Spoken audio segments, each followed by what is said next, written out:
government is seeking to reopen Lila de Lima's remaining drug case to present a new witness against the detained former senator. Medyo na-frustrate din si Senator de Lima with this development because we never expected the panel of prosecutors to backtrack on the agreement. Si Attorney Demeter Huerta ng Public Attorney's Office ang bagong testigong nais iharap ng Department of Justice sa drug case ni dating Senator Lila de Lima. The former senator's lawyer, Attorney Bonita Cardon, noted that the DOJ's panel of prosecutors and the defense team had earlier agreed to terminate the case and submit it for decision. They were really thinking of Attorney Huerta as a witness, then they should not agreed on the termination of the case on last Monday. A baffled legal team of former Senator Lila de Lima is opposing new moves of state prosecutors. Government lawyers want to reopen trial of one criminal case already set for promulgation. What does this mean for the already long drawn-out trial of de Lima, who's been in detention for more than 6 years? We discussed this tonight on the Chiefs.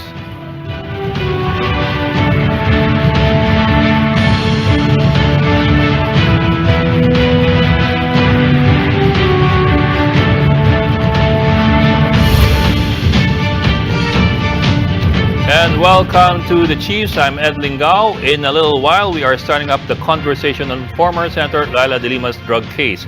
But first, let me share with you this one-on-one exclusive interview with U.S. Trade Representative Ambassador Catherine Tai. Among our questions, what do U.S. traders and investors think of moves to amend the economic provisions of the 1987 Constitution? Watch this.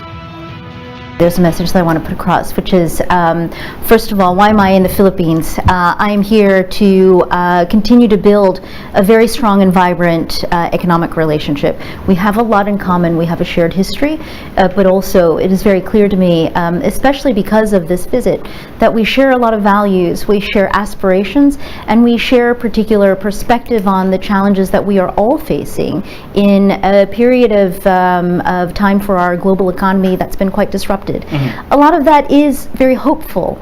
I think that we are very much focused on charting a course in economic recovery that will result in a more inclusive economy for us as in the United States, but also for the world. And the question is, how do we work with our partners to ensure that we all work towards a more inclusive economy?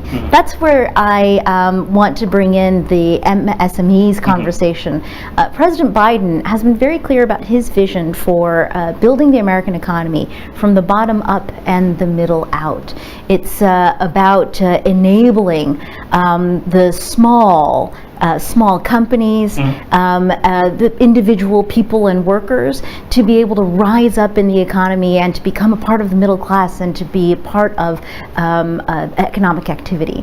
And so we find a lot of inspiration in the dynamism, the innovation, the entrepreneurial spirit of our smallest companies.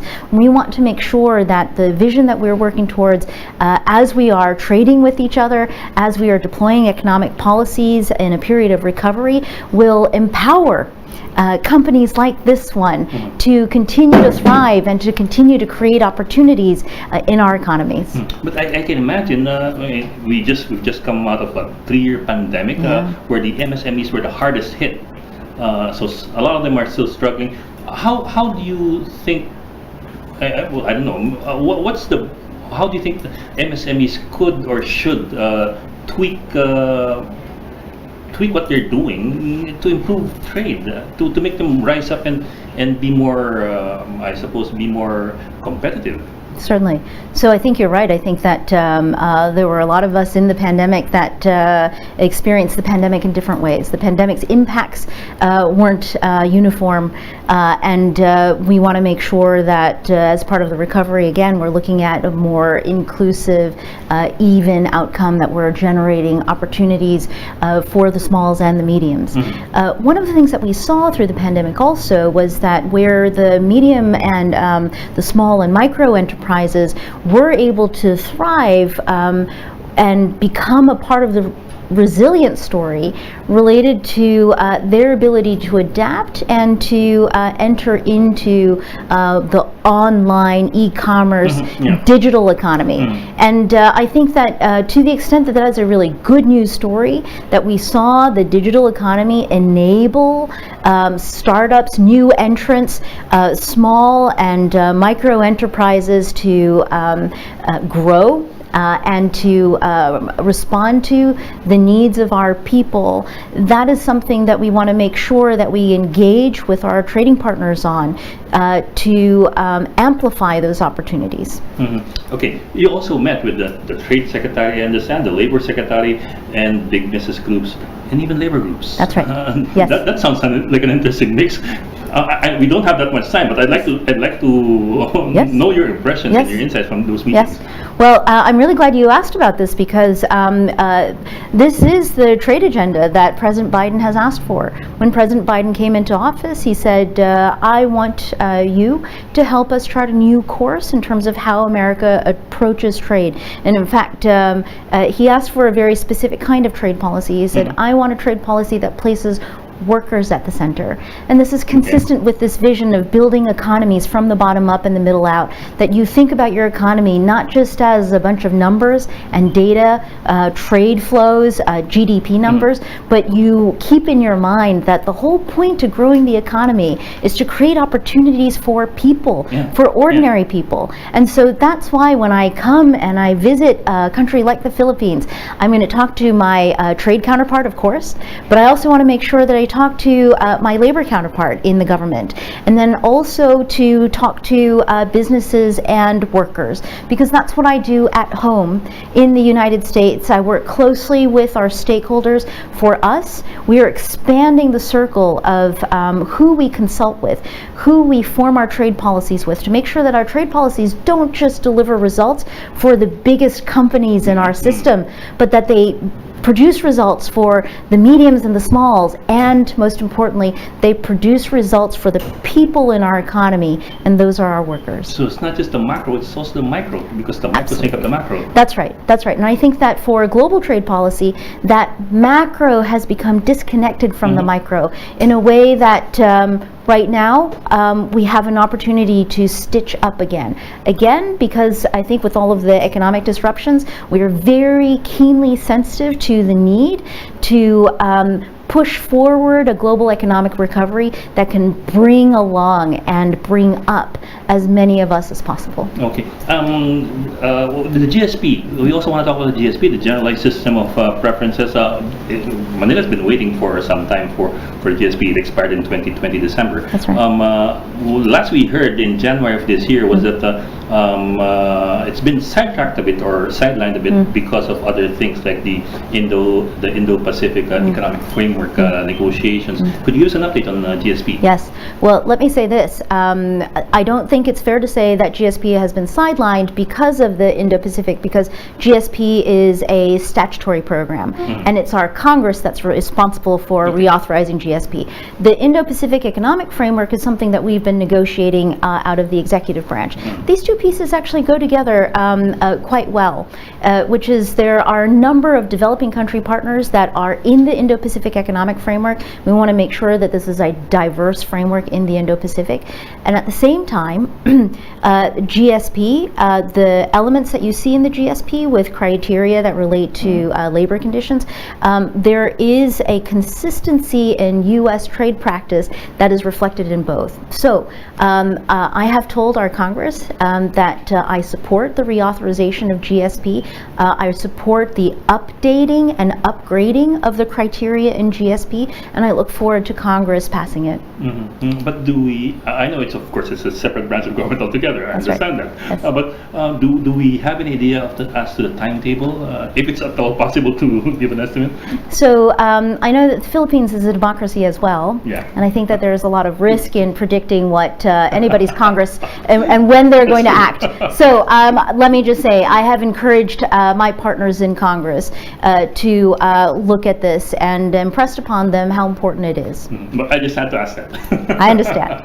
Okay, let me move on to something else. A bit controversial in the Philippines, but I'm sure you read and heard about it a lot. A movement to amend the Constitution in the Philippines because of, among other things, economic provisions in the 1987 Constitution that some people want to liberalize or loosen up. For example, foreign equity percentages, the 60-40 land ownership is restricted in the Philippines. So those are major issues that some people in Congress or proponents for charter change want to put forward. What I want to ask you is this: as far as in your dealings with the U.S. businessmen and investors, how do they see these elements? Are these key elements in making decisions on whether or not to invest in the Philippines? For example, equity considerations and land ownership. Well, this is what I'll say. In my conversations with business leaders in our own economy, when we talk about trade and the opportunities to invest outside of the United States, what I hear consistently is a desire for predictability and transparency in the jurisdictions that they are considering for investment. So that goes to transparency in regulatory processes, that goes to fundamental aspects of the jurisdiction like rule of law, predictability, knowing that there is recourse when things go wrong.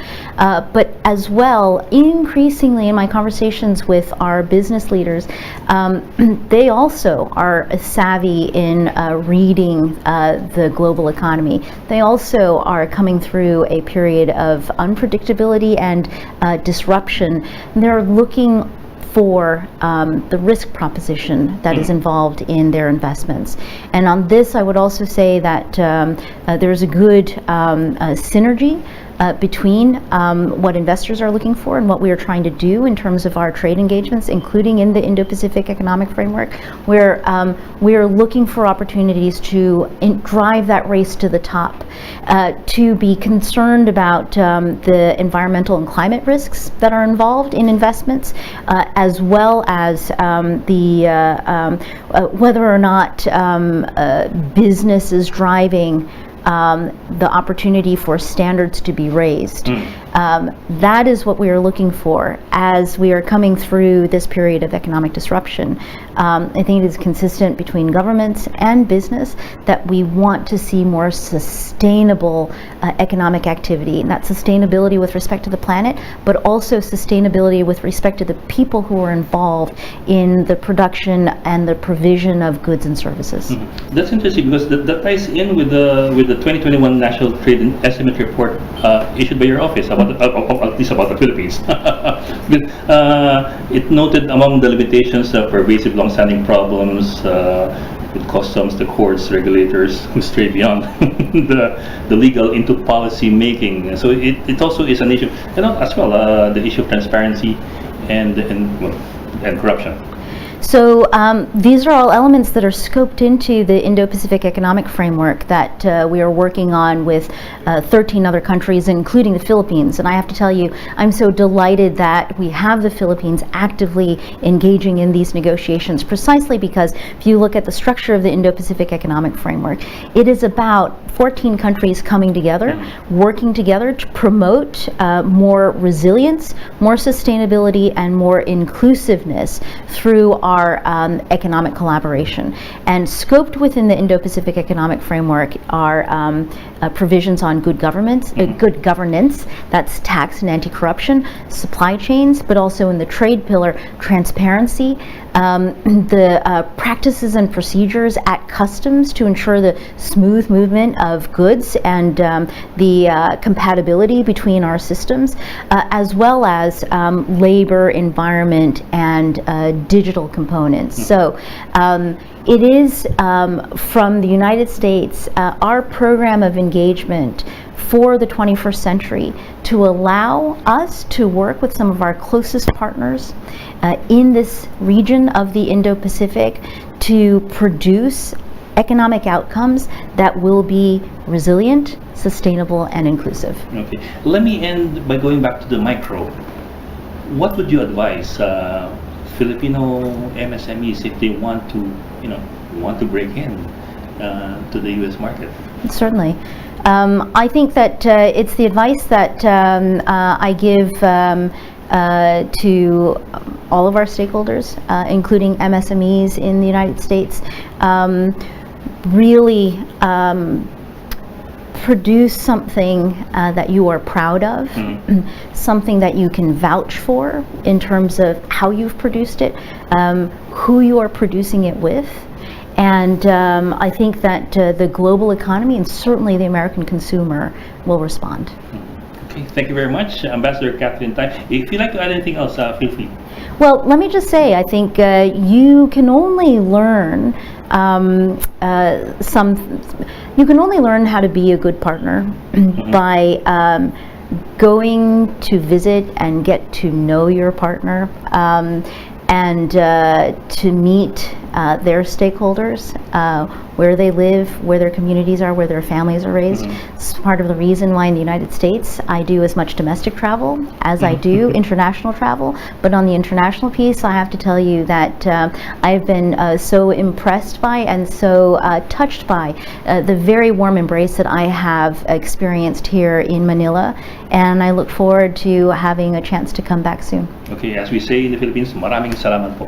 Thank you very much. Thank you.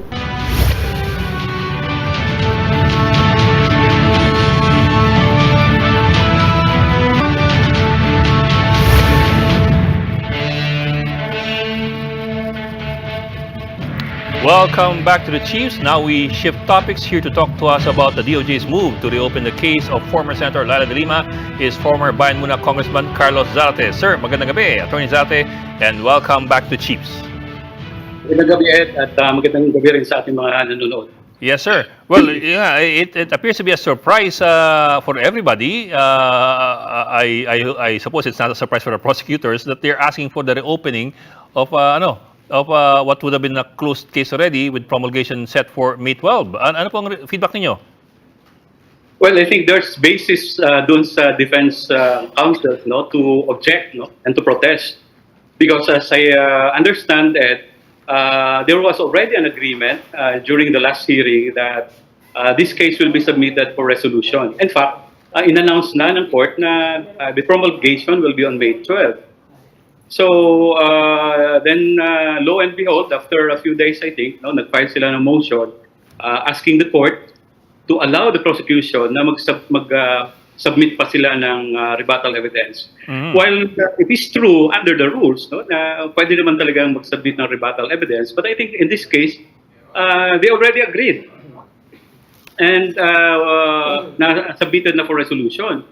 Meaning, napagtanto nila, natimbang-timbang nila during the last hearing na napakinggan nila yung ebidensyang presenta ng depensa at nakita nila na malakas yung kanilang ebidensya sa prosecution. Precisely the reason I think that they agreed that this will be decided already by the court, and as in fact, sinet yung promulgation on May 12.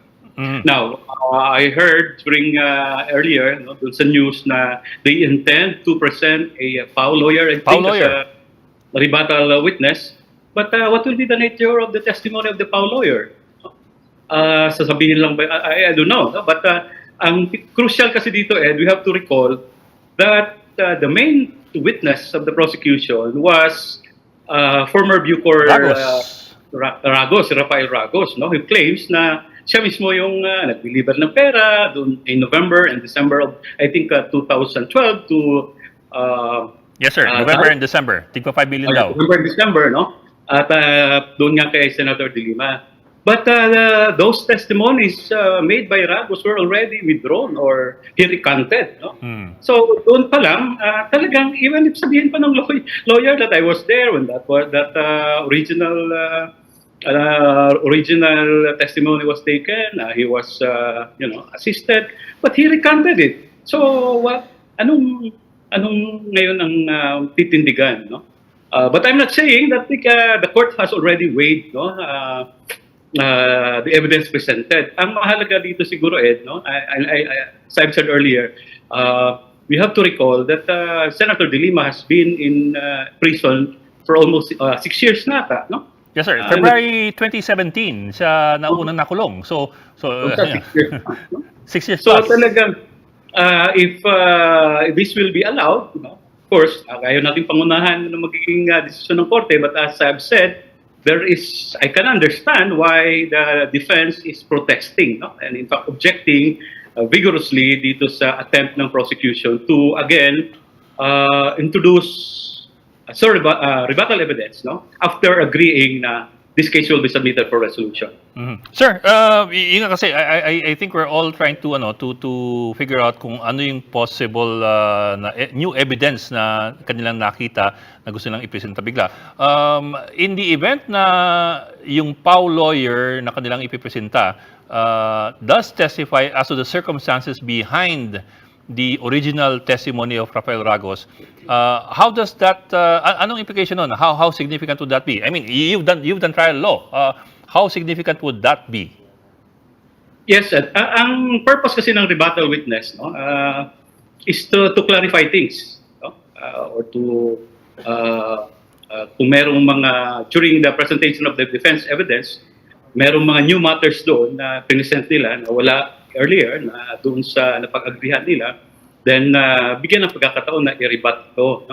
What as I've said, I don't want to be accused of subjudice, by presenting the PAW lawyer, possibly, ang magiging testimony lang naman ng PAW lawyer, ay siya yung nag-assist doon sa... siya yung kumuha ng testimonya. Yes. Doon lang sa the presumption that there is regularity when that testimony was taken. But that will not question there. Will that erase the fact that Ragos recanted his testimony? Kaya nga, sir. Yes, sir. Yan, sir. To that question nga paano ba pagdating sa korte, paano tinitimbang ng isang husgado yan? Yung original na testimonya versus yung recantation, paano yung pagtitimbang ng isang husgado o isang hukom kung ano yung dapat mas bigyang pansin? Yes. Ganito yan, Ed, magkahalo naman yung decision dyan ng Korte Suprema, sabi nga, may mga decisions na nagsasabi that this is frowned upon. Na kung ano yung, siyempre, yung unang testimony mo, ang presumption mo, yun yung talagang katotohanan. But there are circumstances talaga na sinabi rin ng Korte Suprema na posibleng coerced or yung unang testimony niya ay may buds of fraud, at pwedeng paniwalaan yung pagbaliktad niya. Hindi naman ito bago, nangyayari din talaga yan.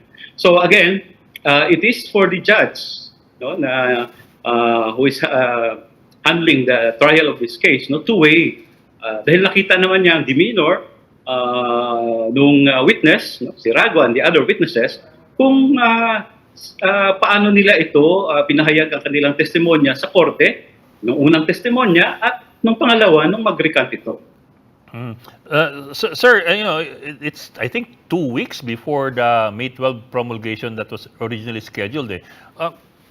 Pag ang husgado ba nag-announce ng kanyang promulgation date, how fixed is that? Of course, they always have the prerogative to change it, pero anong chances na magbabagong isip ng isang hukom? Well, again, ayaw kong pangunahan yung judge, but theoretically, pwede pa naman din. Kung talagang na-convince yung husgado doon sa pinisintang argumento nung nag-file ng motion, in this case, the prosecution. But as I've said, nung nabasa ko kung ano yung dahilan, sabi nga nila, may gusto silang i-clarify. Now, so we have to await now the decision of the judge, kung papayagan niya yung motion ng prosecution. But the fact that in-announce na ng judge na pwedeng i-promulgate na yung decision by May 12, ibig sabihin na korte mismo ay may pagtimbang ng ginawa, at handa na ito ibigay ang kanyang desisyon sa kaso. Both ang basis nito, yung presentang ebidensya ng prosecution at ng depensa. And we have to remember, Ed, na criminal case ito. Kahit sabihin pa natin na medyo may problema doon sa depensang inilatag ng kampo ni Senator De Lima, the case will stand or it will fall, no, on the prosecution's evidence. And as I've said, napakalaking dagok sa parte ng prosecution ang pag-recant ni Ragos, no, sa kanyang testimonya. Well, there's also, sir, the other thing, of course, yung kay, I think it was JB Sebastian who also recanted, although that was not a testimony given in court. I think it was a testimony given dun sa congressional or sa Senate hearings. Yes. I'm wondering lang if that would or could or would not play any role as far as the court decision is concerned. Kasi nga, it's outside. Well, of course, dahil hindi naman ito on record, no, hindi naman na-present on record, but this can have some persuasive effect, no?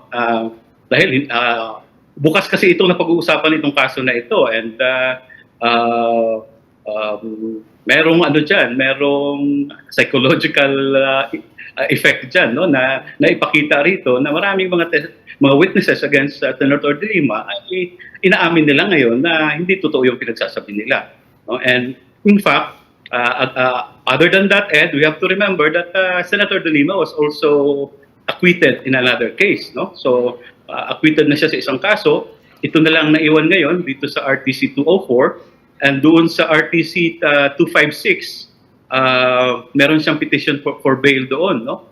And as I understand, about to be released na rin, no, ang decision ng court on that petition for bail, no? So there's really a possibility that if that, for example, that petition for bail under RTC 256 will be granted by May 12, Senator De Lima, especially if a favorable decision doon sa RTC 204, yung main complainant si Ragos, will be handled by the court, then she will possibly be out by May 12. But things will change, no, if the court, no, after weighing the arguments of the prosecution and the defense, will allow the presentation of rebuttal evidence. So this will again delay the case, no? Dahil posibleng mangyari kasi niyan, Ed, after the prosecution presents rebuttal evidence, pwedeng ang defense din ay magpresenta pa ng rebuttal evidence nila, no? Before finally this case will be decided. Sir, in the event that that on May 12 ipawalang sala si Senator De Lima, what happens next? Will there be cases against those who accused her of violating the Dangerous Drugs Act? Well, I cannot speculate. No? It's for the senator and her lawyers to address that, no? Kung ano ang magiging next move nila, especially doon sa mga nag-file ng kaso sa kanila. But what is important dito, Ed, no? I think personally, this case should have been resolved already after 6 years, no? Matagal na ring panahon. Of course, hindi lang naman si Senator De Lima ang may ganitong kaso. Marami rin tayo panawagan na maraming mga political prisoners pa rin hanggang ngayon na yung mga kaso nila ay usad pagong, no, dahil nga sa klase ng justice system that we have, and these cases should have been resolved already dahil makita yung may kumpara kasi, Ed, sa ibang mga kaso. Halimbawa, yung kaso ng anak ni Justice ni DOJ Secretary Remulla, napakabilis ng resolution, but here we are, especially political cases, mga political prisoners ay napakatagal na ma-resolve yung mga kaso nila. Okay, sir, if you don't mind, medyo kakambi lang ako ng topic kasi may breaking story tayo today na yung mag-asawang si Benito at Wilma Chamzon, allegedly ng Central Committee ng CPP-NPA, ay kinumpirmang namatay na raw as early as August of 2022. Well, to begin with, sir, how do you see this? Ano implication po nito? How do you see this affecting events in the country as far as yung among other things, the quest for peace is concerned? Yes, yun nga, nabasa rin natin yan, Ed, no? Certainly, merong epekto ito dahil itong si Wilma Chamzon and si Benito, malaking bahagi ito sila doon sa ginaganap na usapang pangkapayapaan, no? In fact, Benito Chamzon is part of the peace panel, and si Wilma Chamzon is a consultant, no, doon sa panel. And this will have an impact, no? Even probably sa revolutionary movement. But ang bahala rito at dapat tingnan, no? Dahil nga doon sa reports na when they were already arrested, but they were summarily executed, no? And these stories like this, no, ng mga NDF personalities na nahuhuli at pinapaslang ay paulit-ulit, no? At kaya nga kami ay nananawagan din, no? Sinusugan namin yung panawagan ng ibang mga peace advocates na dapat magkaroon ng isang investigation dito, independent investigation, dahil if you can recall it, no, meron naman sanang mechanism sa mga ganito, no? Under the Comprehensive Agreement for the Respect of Human Rights and International Humanitarian Law. There's a joint monitoring committee na pag may mga kaso ng mga paglabag, no, doon sa conduct of the war, violation ng human rights ng international humanitarian law, ay dapat itong JMC ang mekanismo na kikilos. But since, no, the peace negotiations was abruptly canceled, no, and rejected by the previous administration, hanggang ngayon hindi gumagana yung mechanism na yun. But this will not, again, no, hindi dapat ito isa pawalang bahala na lamang, no? Dahil sabi ko nga, parang nagiging pattern na siya, no? Na may allegations na pinapaslang yung mga consultants and even officials of the underground movement, no? Parang nagiging tukhang ang lumalabas sa kanila. Pero sir, yes sir, yung kanilang pagkamatay, does this further reduce the chances of the resumption of talks between two sides? Well, I hope not, no? As far as peace advocates like us, no, nananawagan, no? In fact, we unfortunately up to now we have yet to hear ano ba ang policy ng Marcos administration on the conduct of peace negotiation, no? Ang narinig lang kasi natin in the past, they will pursue a localized talks, but from experience we know that localized talks will not resolve the root causes of the armed conflict. Patuloy pa rin yung armed conflict in the countrysides dahil for example, yung usapin ng agrarian reform, hindi naman pwedeng solusyonan yan just locally, no? Or i-address mo yan sa isang locality and the others pabayaan mo na lang, no? And several other important issues, no, na supposedly ay ina-address ito nung agenda ng talks na sa ngayon nga ay na isang tabi na, no? Andyan na yung pag-uusap sana sa Comprehensive Agreement on Socio-Economic Reforms, political reforms and others, no? But as of now, ako mismo personally nang hinayang doon sa inabot ng dalawang panels in the previous talks dahil napakahaba na nung inusad niya, no? Before it was totally binasura ng previous administration. Well, sir, actually, I see at least 2 points of discussion here. One, of course, is yung the impact of the death of the Chamzon couple doon sa what's called the revolutionary movement. The other one is yung allegations that they were killed after they were captured. Let me start off with the first one muna.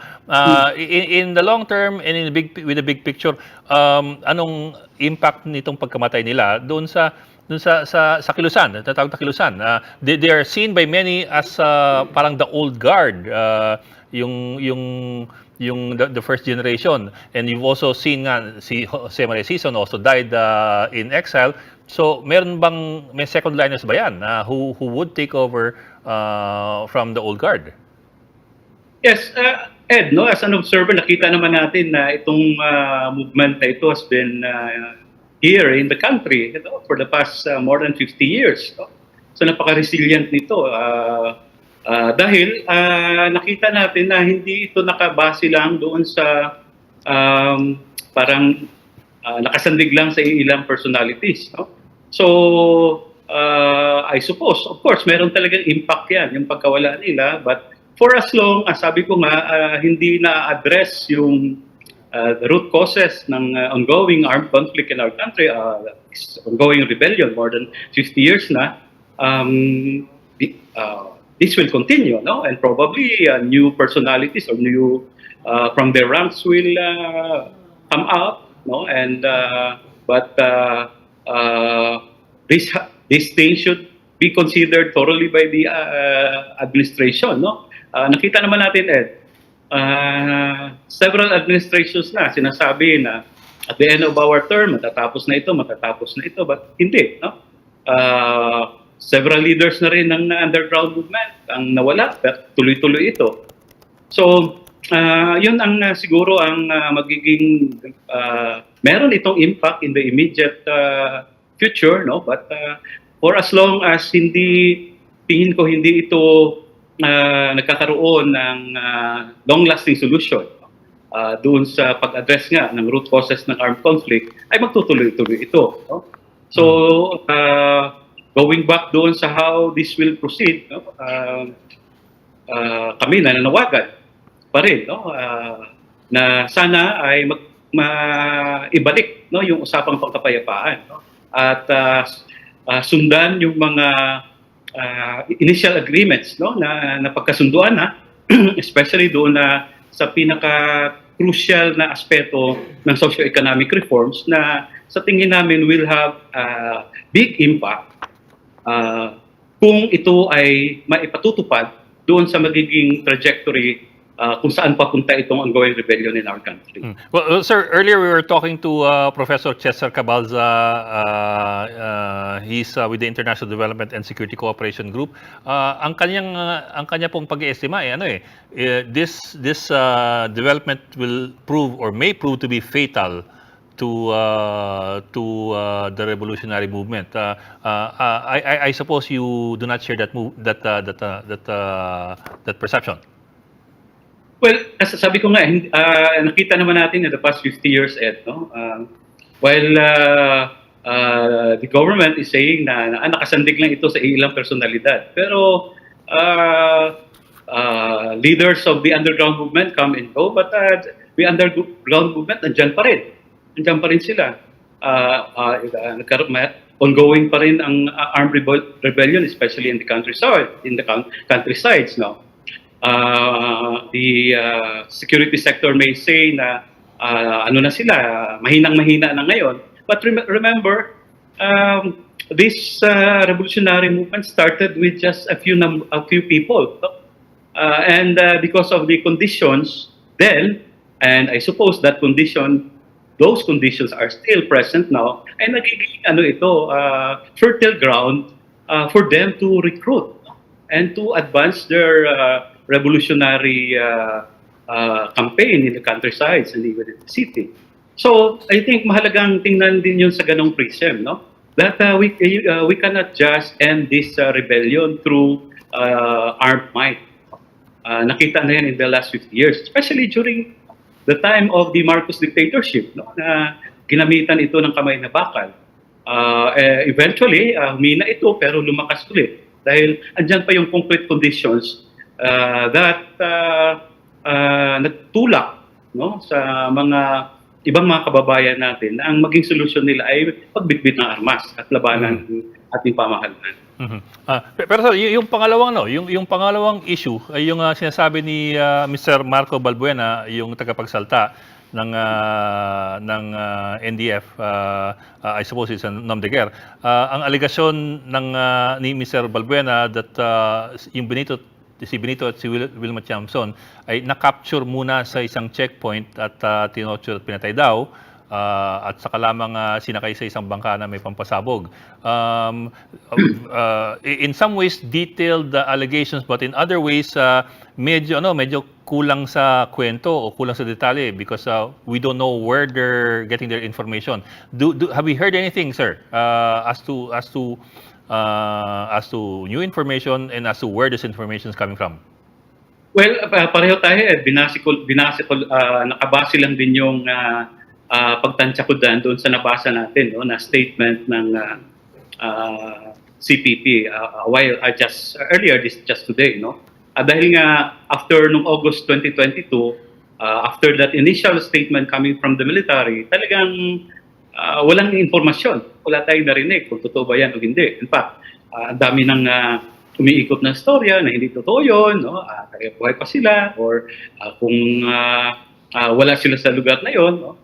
But since ito naman, ito na yung nakita nating pattern na rin ng underground movement na talaga kung totoo yung pagkapaslang ng kanilang mga leader at kahit mga miyembro nila ay inaamin nila at publicly, no? And this past several months or years, no?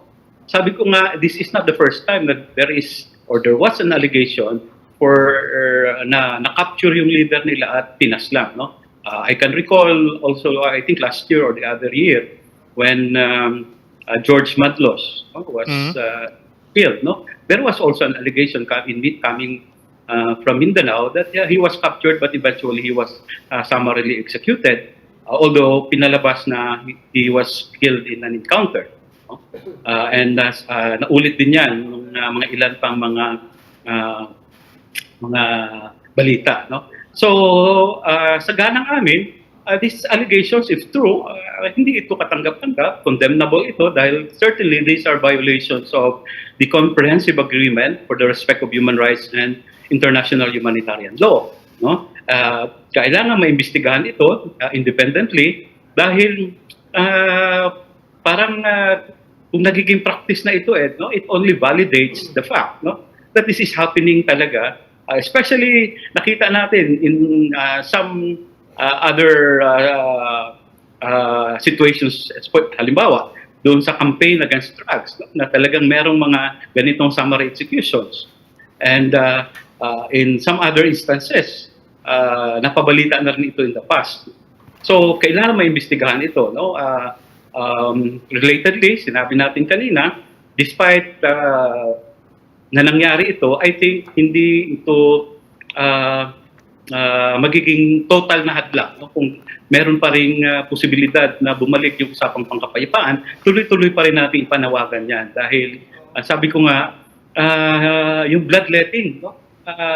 we'll have to stop and pag-usapan talaga seriously ano ba talaga yung punot dulo, no? I-address yung punot dulo. Bakit tuloy-tuloy pa rin itong rebellion sa ating bayan? Ito na yung pinakamatagal na rebellion sa bahaging ito ng Asia, at i-address yung mga issues na yun.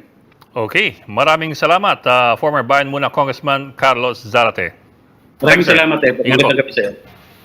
And that's it for the Chiefs. We hope to discuss here. We'll keep the conversation going. I'm Ed Lingao. We are One News, all sides, all the time.